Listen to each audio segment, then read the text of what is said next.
only request is that you listen with an open mind, knowing that you can always check my facts to validate or invalidate what you hear. So let me begin with this. For peace to have a chance, it is critical that greater numbers, especially in the United States, become seriously engaged in this issue. We have to guard against apathy. Apathy is deadly because it gives leaders the permission to disregard the implications of their actions, and it allows them to mislead us about things they've already done and to do things they might not otherwise do if they knew that the eyes of the world were focused on their behavior and that they would be held accountable. Now, I'm going to speak today about my transformation from reflexive loyalty to the State of Israel to advocacy for human rights for all people by resolving the fear, confusion, and prejudice that is so prevalent and that prevents a rational discussion and understanding of the Israel-Palestine dilemma. I believe my transformation contains valuable lessons for all of us. I will also clarify arguments that I made for most of a lifetime, which I thought protected my people, the Jewish people, from injustice, but which in fact kept me in bondage to an unexamined belief system and contributed to the suffering of millions. In order to resolve conflict, we have to take responsibility for our beliefs by finding out if they are grounded in actual events. But first I have a suggestion before I continue. Although I hope you will deeply consider what I say, please do not believe what I say.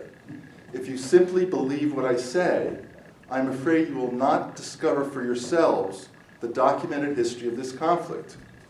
And you'll be at the mercy of those who may formulate their conclusions not on the basis of objective research, but on the basis of selectively chosen material designed to reinforce pre-existing belief. For example, when a reputable historian researches a subject, he doesn't decide beforehand what his conclusions will be. He allows his conclusions to be dictated by his research. On the other hand, someone whose intention is to promote their version of history will gravitate towards material that supports that version and avoid material that challenges it. So we need to do the most objective research possible. Otherwise, we will never intuit our roles in the suffering of others, and we will never intuit how to alleviate that suffering. We also need to get more in touch with our humanity. This requires self-reflection or inquiry into the beliefs and images we take for granted that form a large part of our personal and collective identity.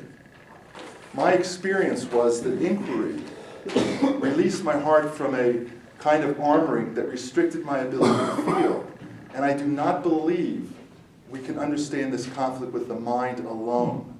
True understanding flows from the heart and has far-reaching consequences. Imagine, not just Israel-Palestine, but the future of the world depends on each of us to put an end to man's inhumanity toward his fellow man. If we abdicate this responsibility, there will be no one to blame except ourselves for the tragedies that ensue. Up until the midpoint of the Second Lebanon War, in the summer of 2006, I believed that the cause of the Israel-Palestine conflict was the Arab world's non-acceptance of a Jewish state in its midst. And I also believe that this non-acceptance resulted from centuries of hatred toward Jewish religion and culture. I also saw elements within the Christian world as still harboring the anti-Semitic attitudes that produced centuries of pogroms in Eastern Europe and the cruelest event in mankind's recorded history, the extermination of millions of Jews and millions of others because they were judged to be inferior. But then I began a conscientious study of the history of Israel-Palestine. My objective was to separate fact from fiction as best I could. Initially, I read Jewish authors only, knowing that otherwise I would suspect bias. The vast majority of my research came from authors with access to the Israeli State, Central Zionist, and Israeli Defense Forces archives, as well as many other Israeli government sources. I examined differing viewpoints and randomly selected assertions made by the authors and looked at the sources they cited to substantiate their assertions. I wanted to make sure that the author was not taking information out of context or misrepresenting the intended meaning of the source quoted. In some cases, the misrepresentation was shameful. What I learned during the course of this study transformed me. Most people who do objective research will conclude that the conflict between Israelis and Palestinians is not based on religion or culture. It is based on land, two peoples competing for one land. And they would recognize that the religious and cultural disparagement between the two sides was a consequence of that competition. On the surface, I agree that land is the primary issue. But what I discovered goes much deeper, and that is that the root cause of conflict is the attachment to a limited identity and the beliefs and images that emanate from and reinforce that identity. We rarely, if ever, inquire into these beliefs and images. For example, I believed that much of the world's population still held anti-Semitic views. And with such a dominating perspective, I was bound to interpret the ideas and behavior of the other as predisposed to incite or ignore the suffering of my people. All of us are receptive to ideas and behavior that fit within the boundaries of our identity. Ideas and behavior that fall outside these boundaries, that originate from the other, are interpreted as possible threats. Fear arises. We look at the world through this filter of fear and unconsciously superimpose enemy images onto the other. We automatically reduce to objects all that we perceive as the enemy. Then we hide from, disable, or destroy these objects in order to restore apparent safety into our lives. Many Jewish people, influenced by collective memory, equate Arabs with Nazis and other persecutors. A core belief among Jews, including myself at one time, is that Israel, the Jewish home, is a shelter from a violent world. This belief is an underlying aspect of Jewish identity. Therefore, to maintain this identity, we are compelled to justify Israeli action, Israeli policy, as a necessary response toward an unremittingly violent people.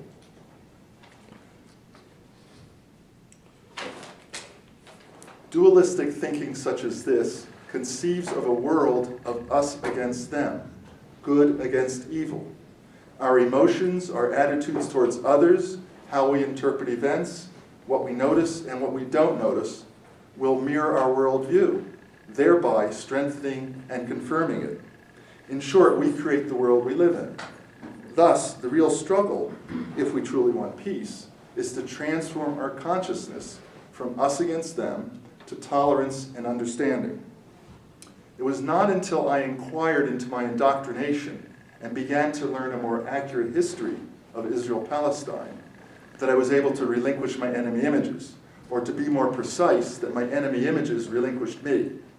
The relinquishment was so unexpected that I had to test myself to see if these images were really gone. I imagined myself in the place of Nick Berg, the young Jewish man who was beheaded in Iraq in 2004. Especially being a Jew, Berg's murder had horrified me, but the images would not return. Instead, a feeling of equanimity arose, along with the knowledge that beneath their hatred, even the most bloodthirsty of extremists crave the same right to self-determination as do I. To finally see all people as human beings is a great relief and really a purification of being. When the relinquishment occurred, I realized that I was as much Palestinian as Israeli, as much Christian or Muslim as Jew. Compassion replaced fear, and clarity replaced confusion. Compassion is the ability to stand in the shoes of the other and see from all perspectives. Therefore, along with compassion, clarity arises. Compassion and clarity, seeking to understand all behavior, ask why the other acts as he does. What are the stimuli for his behavior? Have we in some way incited his behavior? Compassion and clarity understand that no behavior occurs in a vacuum, and that each of us is responsible for the suffering in the world, and each of us contributes to the collective mind of mankind. Peace is only possible when we care for people on both sides equally. We don't have to like the other, but we do have to acknowledge that he is just as entitled to self-determination as are we. If we avoid this consideration, peace has no chance, and the people we claim to care about will continue to suffer and die in Israel, in Palestine, and throughout the world. They will suffer and die because our true goal is not their well-being. Our true goal, unconscious though it may be, is to hold on to a presumed and mortal identity.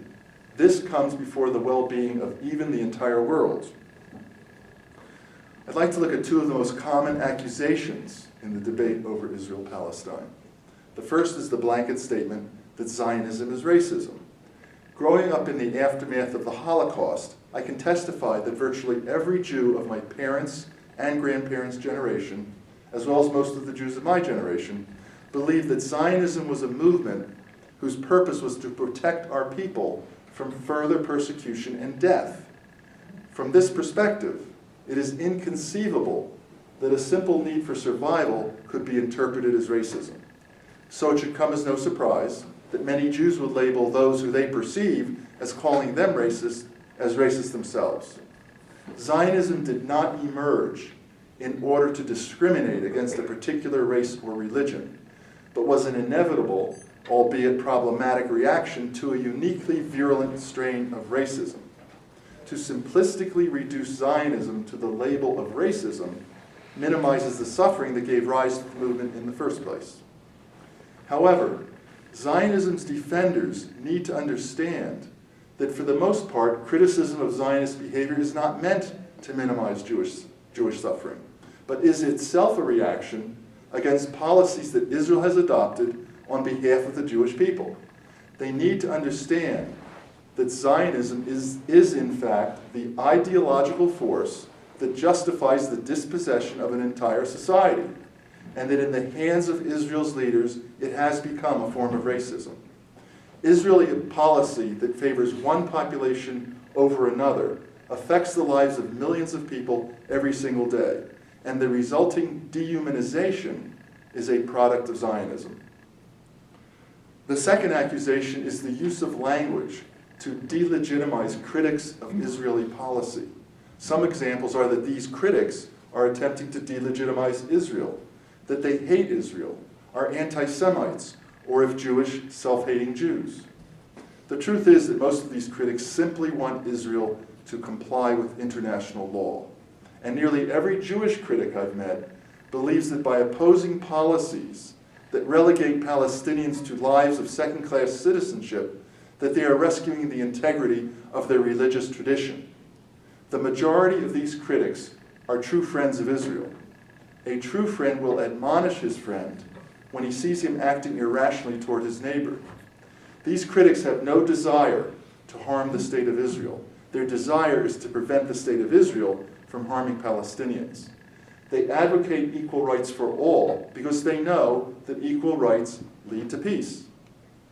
What exactly is anti-Semitic in such a position?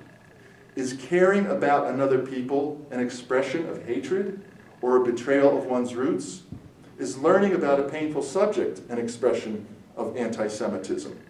Isn't thirst for knowledge a hallmark of Judaism, and isn't it fundamental to solving problems? If the roles of Israelis and Palestinians were reversed, most critics I know would be fighting for Israeli equality. Sorry. I want to read a few quotes right now. First, Israel's right to exist within recognized borders and to live in peace must be accepted by Palestinians and all other neighbors.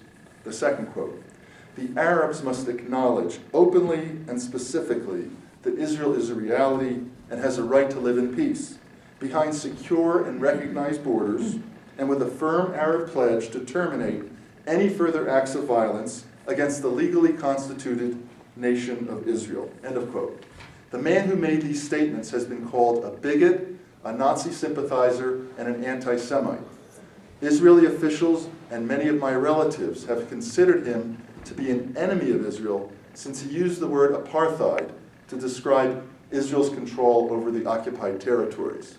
This man is Jimmy Carter, whose skill in crafting peace between Egypt and Israel makes him arguably the best friend that Israel has ever had.